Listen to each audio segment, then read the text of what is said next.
Speaking of all of the good that the Patch does, it is my honor, again, overjoyed, to invite Corey, the executive director of the Cabbage Patch, here to the front of the room. Please give him a big round of applause, as well as your undivided attention, because this is what you're helping to fund and the things that you're making happen tonight.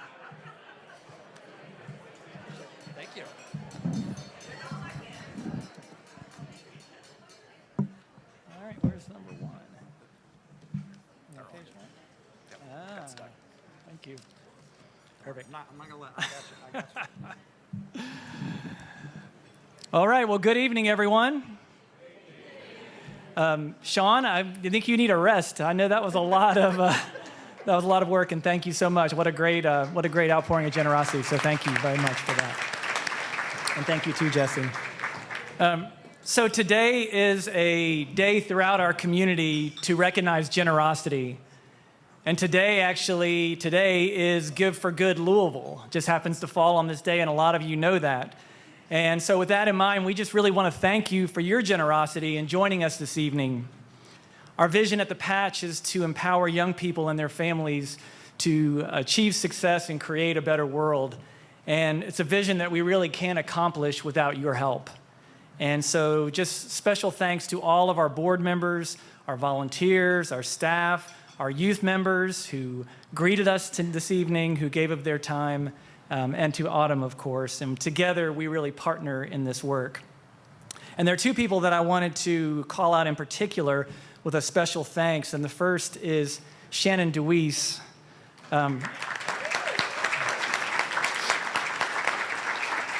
Our board member and chair of the Champions Event Committee. Shannon, we thank you for your heart for this ministry, your encouragement at all levels and at all times in this whole experience, and for inspiring this effort tonight. Thank you also to the event committee for all your hard work. It's really come together for a beautiful evening. So thanks. Let's give her and them a round of applause.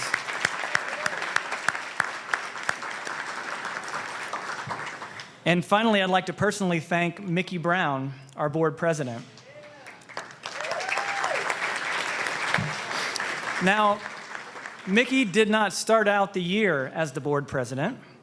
But after President Mike Marshall moved for work reasons to Baltimore, Maryland, Mickey graciously offered her services. And there aren't many people with the talent, experience, and commitment to be able to step into that kind of role midstream. So thank you, Mickey. We thank you for your leadership now and into the future. So thank you.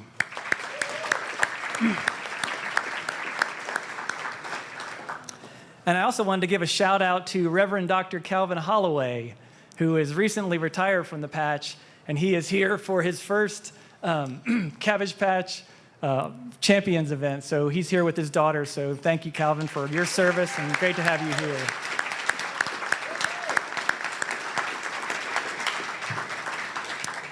So this evening, I'm going to take you on a bit of a journey through the 113 remarkable years of the Cabbage Patch Settlement House.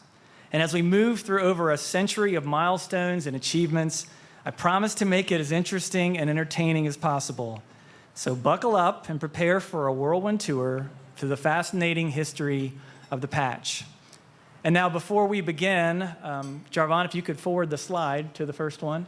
So you can see there will be slides here, and they will highlight Patch events that are in red. And I've also thrown in some local and national milestones for context. So let's begin with a surprising twist. Did you know that you and I are part of a legacy that really never should have happened in the first place? In a sense, the Cabbage Patch Settlement House should have never been founded by Louise Marshall in 1910. She was a young woman from a wealthy and renowned family just starting her adult life. And creating a settlement house to serve downtown families seemed improbable at best. After all, Louise's father was Burrell Marshall from the prominent Virginia Marshalls, a lineage that included her great-great-grandfather, John Marshall, who was Chief Justice of the U.S. Supreme Court for 34 years. John Marshall was instrumental in shaping the American judicial system and was a cousin to our previous president and founding father, Thomas Jefferson. Louise's mother, Lizzie Veach, came from a distinguished Louisville family with strong connections to the city's early development in the 1700s. The Veaches were influential landowners and horse breeders. Yet despite this privileged background and natural societal expectations for her, Louise Marshall would nevertheless choose a different path. In the early 1900s, she was drawn to a church mission located in the Cabbage Patch neighborhood, an area in current-day Old Louisville, extending west to 15th Street. And this community was a melting pot of immigrants and African-American families grappling with severe poverty. It was there that the Presbyterian Church opened a mission house called the People's Hall, and Louise, as a teenager, was asked to teach the 8- and 9-year-old classroom. To recruit her students, she went into the homes of neighborhood families, many who were living in dire and unhealthy conditions. And this wasn't simply an act of charity, it would become a profound commitment. Unlike many women of her station who would have brief family visits before retreating to their more familiar and comfortable surroundings, Louise immersed herself into their lives. As described by authors Linda Raymond and Bill Ellison in their excellent book about Louise Marshall, they said, Louise went deeper, stayed longer, and did more. Her compassion and dedication grew as she engaged with the families and witnessed their daily triumphs and struggles. During this time, settlement houses were becoming a national movement, dedicated to addressing needs of the urban poor through social services and educational programs. And this movement aligned perfectly with her vision, offering an ideal platform to fulfill her goals. Leveraging her personal connections and persuasive abilities, she secured financial support from her father and other benefactors to establish the Cabbage Patch Settlement House in 1910. Louise became the president of a pioneering 6-member female board. So on the surface, Louise Marshall might have seemed to be an unlikely candidate to lead such an initiative, yet she was ideally suited for the role. She had the financial means, influential connections, and most crucially, a deep-seated passion for supporting children and their families. Her leadership and vision transformed the Cabbage Patch from a modest mission into a ministry of hope and support. And as the decades progressed, Miss Marshall's steadfast leadership was complemented by dedicated board and staff, including members like Roosevelt Chin. And together they guided the Cabbage Patch through the trials of the 20th century. The organization became a sanctuary during 2 world wars and the Great Depression era. And a really poignant example of this was the Great Flood of January 1937, which was a catastrophic event that devastated much of Louisville. I think about 70% was underwater. Families were rescued and then sheltered in the Cabbage Patch's gym as they were waiting for transportation to go east to even higher ground. Serving as a refuge during this time of crisis highlighted the critical role that the Cabbage Patch played in the community.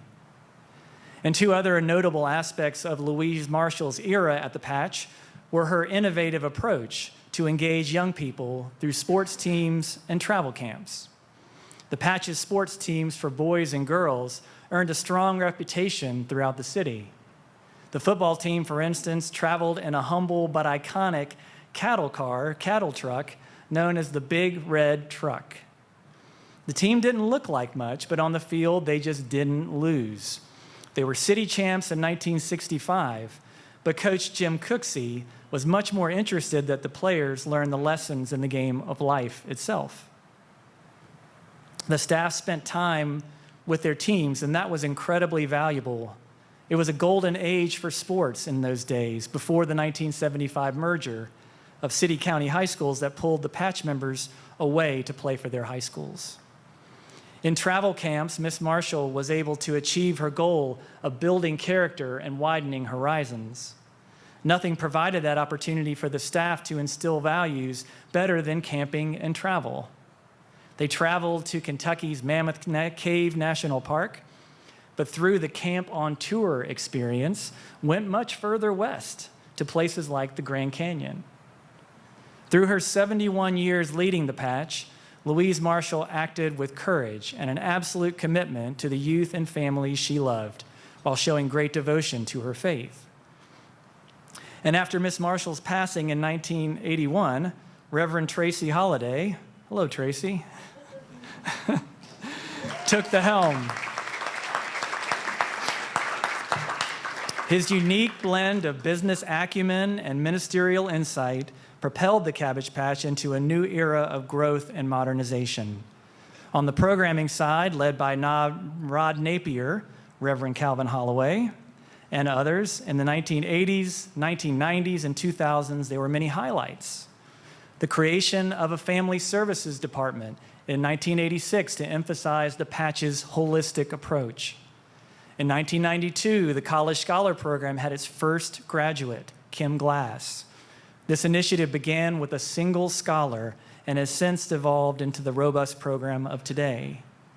And finally, offering more youth programming options at the Patch and creating an education department in 1999 as a sign of the importance of academic success.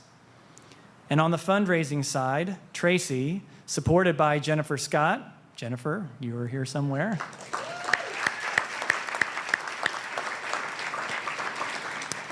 along with wise board members, took Miss Marshall's estate and built the foundation of a robust and remarkable endowment program that continues to this day. Building the Patch through multiple capital campaigns, a lot of you participated in those, allowed us to construct a proper campus, connecting our many spaces into one excellent facility to carry out the fullness of our programs. Fundraising events were developed, and our golf event and tonight's Champions event have stood the test of time. And we also remember the originator, Mr. Bill Ferris, who was a longtime board member who recently just passed away, but he was a great partner with the Patch. Perhaps, though, the most unique event was the iconic 3-on-3, no-holds-barred basketball tournament known as the Street Ball Showdown. And for many people, that put the Cabbage Patch on the map in the late 80s and 1990s. Steve, I think you may have remembered that a little bit too. And with all these advancements, the Cabbage Patch's legacy continued to thrive. What began in the early 20th century evolved and expanded into the 21st, up through 2020, and now today. And so in reflecting on our journey, you can sort of see distinct phases of this. The establishing era under Louise Marshall, where the foundation of the Cabbage Patch was firmly laid. The building era under Tracy Holliday, marked by significant physical, programmatic, and philanthropic growth. And then the expanding era, which we are navigating right now, involves adapting to rapid changes in our world, from the pandemic to social unrest and the rise of technology. While staying true to our core values and guiding principles, we are committed to being agile and responsive. And so in this expanding era, we are expanding our role. During the pandemic, we reimagined what it meant to be a community center. We became a lifeline for youth and families who didn't know where to turn. We expanded our technological resources to support remote work and learning. And we adapted our hours to become a daytime community learning hub for students. We're also expanding summer programming. You heard a little bit earlier. This spring, our team redesigned our summer programs to better meet families' needs. We introduced a daily summer learning program that ran from 9 a.m. to 6 p.m., ensuring that children were safe and engaged while parents could focus on their work. We're expanding our scope. While our College Scholar program stands out, we want to offer even more for our members. A new frontier is career development, with our goal to prepare all Patch youth to arrive at a family-supporting career. And finally, we are expanding our reach. We are partnering with organizations in new ways to be less self-focused and more attuned to achieving collective impact. We offer such high-quality after-school programming that we are getting noticed by others who want to offer our services to their students. alongside of established partners like Cochran Elementary, No Middle School, and Manual High School. We've also joined forces with Nativity Academy and just recently the West End School. In addition, we have recently added a Fellowship of Christian Athletes huddle to the Patch. We're also piloting a dinner service program with Dare to Care Food Bank to make sure basic needs are met. Now, all of this expansion has a motivation. This ministry, which is characterized by excellence and ambition, which seeks to be best in class in every way, these goals are motivated centrally by our spiritual calling and Christ-centered values.